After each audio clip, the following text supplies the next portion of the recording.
जय श्री राम। अब हम दम चरित्र हेडलाइन है। दुष्टों का सहार करने वाला इंद्र के समान बलि एवं दयावान नामक पुत्र राजा नरसिंह हुआ। दम की माँ का नाम इंद्रसेना था। वह अपनी माँ के गर्भ में 9 वर्षों तक रहने के पश्चात उत्पन्न हुआ था। 9 वर्षों यह अपनी माँ के गर्भ में 9 वर्षों तक रहने के पश्चात उत्पन्न हुआ था। जब तक दम अपनी माँ के गर्भ में रहा तब तक उसकी माँ ने ब्रह्मचर्य जीवन बिताया। इसलिए राजकुमार दम भी दमनशील हुआ। राजकुमार ने राजा वृक्ष पर्वत से संपूर्ण धनुर्वेद की शिक्षा ग्रहण की तथा तपोवन में रहने वाले दैत्यवर दुदुम्बी से सभी प्रकार के अस्त्र विद्या के प्रयोगों के यथार्थ रूप में शिक्षा ग्रहण की। शक्ति मुनि से संपूर्ण वेद वेदांग और राजर्षि अष्ट श्रेण से योग की शिक्षा प्राप्त की। दशाण देश के राजा चारुवर्मा की कन्या सुमना ने स्वयंवर में दम को अपने पति रूप में स्वीकार किया। उस तुमना को भद्रराज का पुत्र महापराक्रमी महानंद और विदर्भराज सकंदन का पुत्र महाधनुधारी उदार बुद्धि वाला राजकुमार व कुष्मान भी चाहते थे। दोनों राजकुमार ने सुमना द्वारा दम को पति के रूप में अंगीकार किए जाने पर आपस में विचार किया कि इस कुमारी को छीन कर ले जाएं। फिर वहाँ वह राजकुमारी दोनों में से जिसको अपना पति चुने उसी की पत्नी मान ली जाएगी, और यदि यह राजकुमारी हम दोनों में से किसी को नहीं चाहती तो हम उसी की पत्नी होगी, तो वह उसी की पत्नी होगी जो दम का वध करेगा। तत्पश्चात दम के पास बैठी सुमना का इन दोनों राजकुमारों ने अपहरण कर लिया। तब दम ने पक्षधर राजा अत्यंत विक्रोधित हुए। कुछ राजाओं ने अपहरण कांड की निंदा की तथा कुछ ने मध्यस्थता की। तब दम ने व्याकुल होकर कहा, हे उपस्थित राजागण, जिस स्वयंवर को धर्म समझा जाता है यह वास्तव में धर्म है अथवा धर्म। यदि स्वयंवर धर्म कार्य नहीं है तब यह राजकुमारी जिस किसी की भी पत्नी बने मुझे कोई चिंता नहीं, परंतु यदि धार्मिक कार्य है तो शत्रु द्वारा अपमानित इस शरीर में प्राण धारण करने की कोई आवश्यकता नहीं है। सुमना के पिता चारुवर्मा ने भी राजाओं से निवेदन किया कि आप लोग राजा दम के प्रश्नों का उचित उत्तर देने का कष्ट करें, इससे मेरा और इसका धर्म नष्ट न हो। कुछ राजाओं ने कहा, गंधर्व विवाह क्षत्रियों के लिए उत्तम माना गया है। इस कन्या का गंधर्व विवाह दम के साथ संपन्न हो चुका है, इसलिए धर्मानुसार यह दम की पत्नी हुई। यदि कोई इसका विरोध कर गलत कदम उठाता है तो वह मोह एवं काम के वशीभूत होने के कारण करता है, जो अन्यायपूर्ण है। तब अन्य विरोधी राजा तत्काल बोल उठे, मात्र गंधर्व विवाह ही नहीं, शस्त्र जीवियों के लिए राक्षस विवाह ही उत्तम है। क्षत्रियों में जब राक्षस विवाह की प्रमुखता है तो इन राजकुमारों ने कन्या का अपहरण कर कोई अपराध नहीं किया।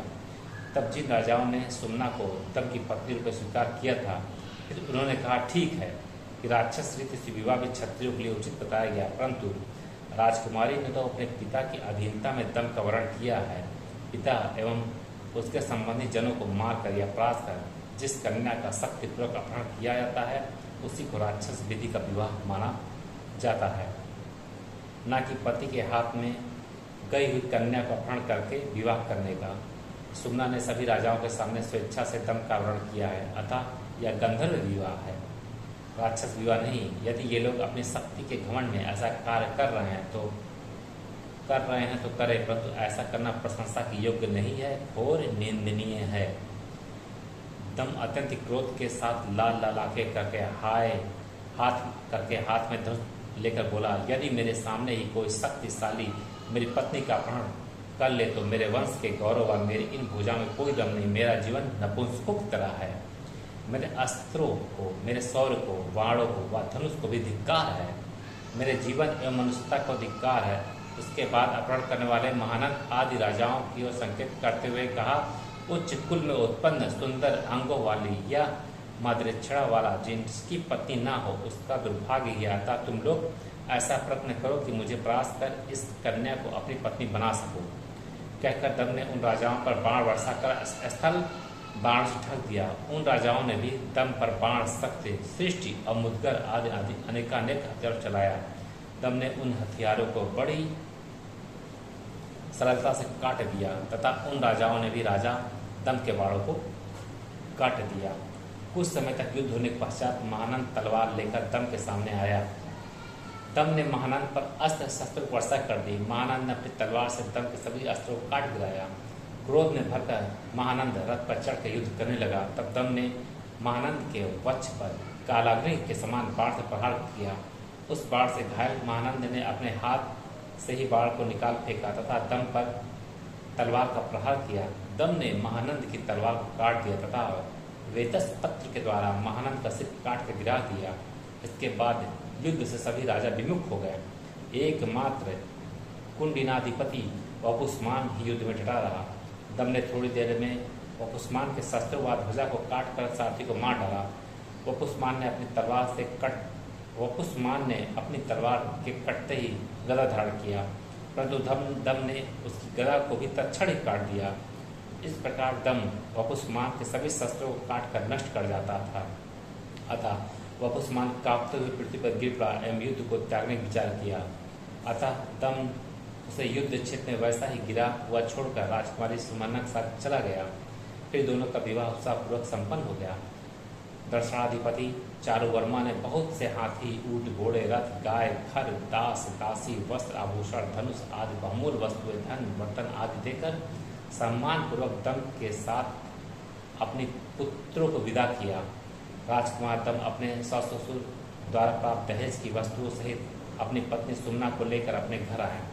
राज दरबार में जाकर अपने माता पिता के चरण प्रणाम किया। माता पिता ने पुत्र वधु का आशीर्वाद दिया। राजा नरसिंह पुत्र द्वारा दर्शनाधिपति चारुवर्मा से संबंधित स्थापित किए जाने व राजाओं को परास्त करने के समाचार सुन बहुत प्रसन्न हुए। नगर में उत्सव मनाया गया। तत्पश्चात राजकुमार दम ने पति सुमना के साथ सुंदर वनों, उद्यानों, पर्वतों आदि रमणीक स्थानों का भ्रमण किया। बुढ़ापा आने पर राजा नरसिंह राजकुमार दम को राजभार सौंप कर वनवासी हो गए तथा पत्नी इंद्रसेना भी वानप्रस्थी जीवन व्यतीत करने लगी। एक बार राजकुमार वपुष्मान वन में कुछ मुट्ठी भर सेना के साथ शिकार खेलने गया। उसने वन में मौन व्रतधारी तपस्वी नरसिंह एवं पत्नी तपस्विनी इंद्रसेना को देखकर पूछा, तुम लोग किस जात के हो? वनवासी जीवन क्यों व्यतीत कर रहे हो? नरसिंह को कुछ नहीं बोले, परंतु इंद्रसेना ने सब कुछ बता दी। वपुष्मान जानकर कि यह मेरे दुश्मन का पिता है, नरसिंह की जटा को पकड़ लिया।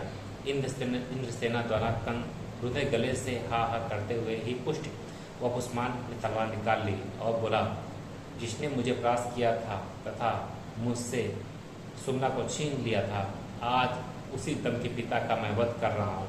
अब वह दम अपने पिता की रक्षा करे। जिस दुष्ट को अपने यौवन, अस्त्र एवं सौंदर्य पर घमंड है, आज वह मुझसे अपने पिता की रक्षा करे। कहकर वपुष्मान ने जयंत का सिर अलग कर दिया। इंद्रसेना करुणानंदन कर रही थी। सभी मुनियों एवं वनवासियों ने वपुष्मान के इस कार्य की निंदा की। वपुष्मान अपने नगर को वापस चला गया। इंद्रसेना ने एक शूद्र तपस्वी को अपने पुत्र के पास भेजा। बोली, तुमने जो मेरे साथ घटना देखी वह देखी ही है, वह उसे बता देना था। मेरी तरफ से कहना, आपकी माताजी ने कहा है, मैं अपने पति को इस प्रकार अपमानित होते देखकर बहुत ही दुखी हूँ। हमारे पति ने तुम्हें राजा बनाया है और तुम एक राजा होकर आश्रमवासी तपस्वी की रक्षा नहीं कर सकते। क्या यह तुम्हारा कार्योचित है?